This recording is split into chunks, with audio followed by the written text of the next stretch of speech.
Just to put that in perspective. Now, those 18 people are tragic, as are the close to 7,000 Palestinians who have been killed. They're all tragic. We need to hear about all of them, not just one particular portion of it. When I came back and I started our organization, we decided to do some statistical studies to determine what was going on with U.S. news coverage of this very important issue, of this issue that has to do with a nation that is consistently announced as our special ally, that gets more weaponry than any other nation in the world, that gets more U.S. tax money than any other weaponry in the world, and yet in which there are so many important issues about that nation and that conflict we're not getting. So we decided to study the news coverage of it. My son is in physics and math. I like the idea of a statistical study, a scientific study that anyone can look into. They either validate your findings or they find that you are in error. Well, I'm happy and in a way, though, sad to say that our findings have been validated, because we have documented extreme, unconscionable, intolerable distortion in the coverage of this issue across the political spectrum. This is not a political issue. These are facts that Americans, Republicans and Democrats, Greens and Libertarians and Constitution, but we all need the facts. Then we will decide how to vote. What we found, for example, is that Israeli children's deaths, enormously tragic, beyond tragic. Israeli children's deaths were being reported by the primetime network news shows, ABC, CBS, NBC, at rates 13 times greater than they were reporting on Palestinian deaths, equally, to my mind, tragic, that have occurred first and in far greater numbers. So the average American is aware that Israelis are being killed and should be, even though, fortunately, they're a small number, especially of children, not small enough. We would wish it to be zero. But we know about that, as we should. Palestinian children who are consistently shot and killed in large numbers through the use of our tax money and weaponry, almost nobody seems to even know about, even though 90 of them were killed before a single Israeli child, and that in recent years the rate has been something like 20 to 30 to 50 times more of them are being killed than Israeli children, and yet our Israeli-centric media are not giving us those facts. All of this information is on our website. You can see our media studies in greater detail. You can ask questions. We all need to look into it for ourselves. The information is there to find. It's time to learn the facts. I believe it's time to take stands that I feel are the best stands for our nation, for the people of the world, for Palestinians and for Israelis. It is our responsibility to do that. We are citizens of what is currently the most powerful nation in the world. We are taxpayers. We have the power to bring peace and justice. I feel we have that power. It is our obligation to use it. Thank you very much.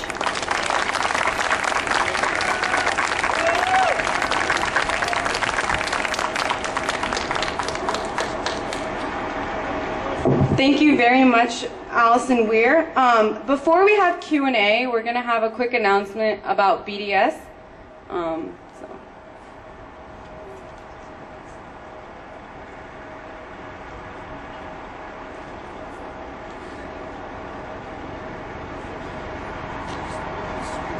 Bismillah ar-Rahman ar-Rahim. Assalamu alaikum wa rahmatullah. Peace be upon you all.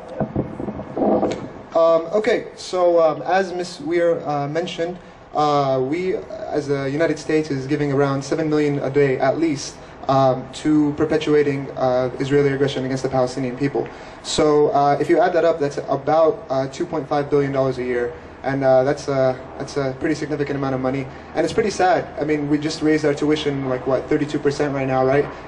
It would be nice if we could maybe be orienting that money towards education and towards things that are a little bit more needed and necessary rather than supporting occupation. So that's where the BDS campaign comes into account. BDS stands for Boycott, Divestment, and Sanctions. So just like you can invest in a company, you can also divest. Now, you guys might be wondering, okay, that's cool. What role can we play in that? Well, the UC system actually invests a certain amount of money in perpetuating, again, the Israeli military complex, the settlement building, etc. The research, it needs to be done, actually. We're hoping that this week is going to be the launch of that campaign. And what we're doing is we're trying to build a coalition of socially conscious, concerned students here at UCI to do something about that. So what can you do? There's three things. One, continue to learn about the conflict, continue to ask questions, and continue to teach other people about what's happening to the Palestinian people. Two, we have a divestment petition going around right now to kind of raise, actually some people on the back have it, we have it at a table as well, to kind of show support from UC students, particularly at UCI, that we want to start this campaign here in the UC, and to have that conversation with UC Regents or whatever about where our money is going.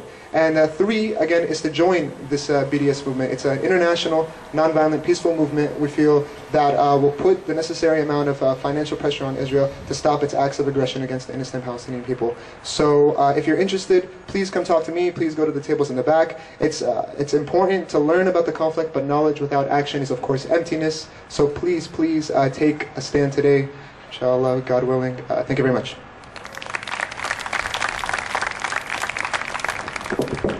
We're now going to open up the Q&A session. If you would like to ask a question, please come up to the mic here, and please try to stick to questions, not statements. Once you have asked your question, we please ask that you would be seated. Thank you.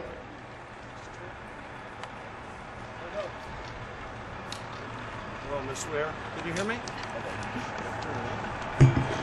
Can you hear me? Everybody can hear me. My name is Gary Faust. I'm a part-time teacher here at UCI. I'm a Christian and also a supporter of Israel. First, I want to humbly apologize for the disruption that you suffered and the rudeness from that woman.